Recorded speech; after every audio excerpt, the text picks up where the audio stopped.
Friends, when I went home this January, I decided to do a complete health checkup. One of the things that I checked was my cardio health. Now my ECG came all clear, and even though I aced the TMT, the test results showed a variation. So the cardiologist suggested that I do an angiogram. And after the procedure, the cardiologist explained the reason for the variation.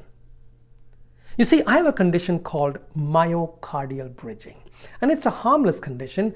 It only means that one of the coronary arteries goes through the muscle in my heart rather than lay on its surface. So when my heart expands and contracts, this artery gets squeezed just a little bit. And besides this anomaly, my heart is in great shape. And that's really what I wanted to know. My heart is in great shape physically, and I hope yours is too. But how is our heart spiritually? If we stood before God today and showed our heart to God, would God find a good heart? Is our heart in the right place? Even though the technology to know the spiritual condition of our heart does not exist medically, most of us know how we feel inside, don't we? In fact, we set aside 40 days each year to pay attention to our heart. It's called Lent. Lent commemorates the 40 days that Jesus spent in the desert. Now, I don't know if you've noticed this before or not, but we know what happened to Jesus at the beginning of these 40 days and what happens in the end.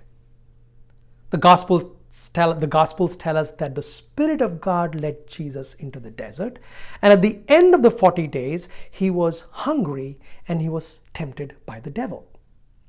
But we don't know what happened during those 40 days. What did Jesus do 40 days in the desert? What happened to him?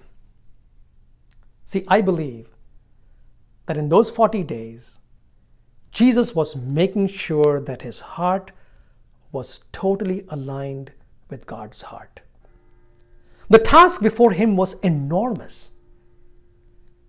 He had come and taken human form to undo the damage that Adam and Eve had done in the garden. What happened in the garden, Jesus was undoing in the desert.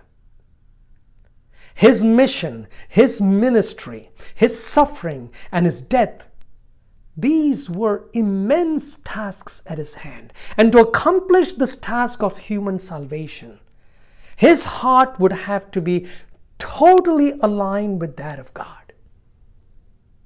So when Jesus faced the temptation in the desert, he made sure that he responded to the devil from his heart. But then he responded with a heart that was in the right place, totally aligned with the heart of God. So this Lent, do not hesitate to look into your heart deeply.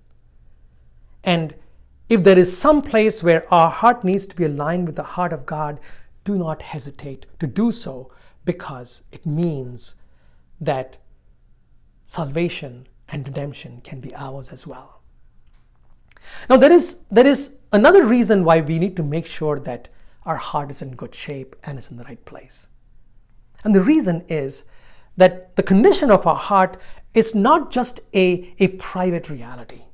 You see, Adam and Eve, their heart was not in the right place, and look what their actions did to humanity.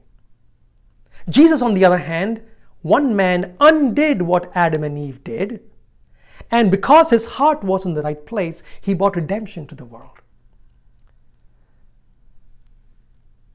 When our heart is in good place, when our heart is in the right place, it's the people who are closest to us who benefit from it. Our families, our friends, people at our church and our workplace.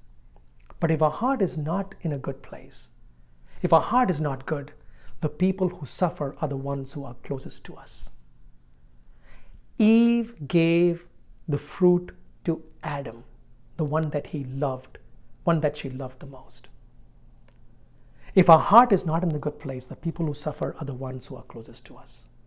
So for God's sake, and for the sake of our family and our friends and our church and our world, let's make sure that this Lent, our heart is in the right place, that our heart is aligned with that of God.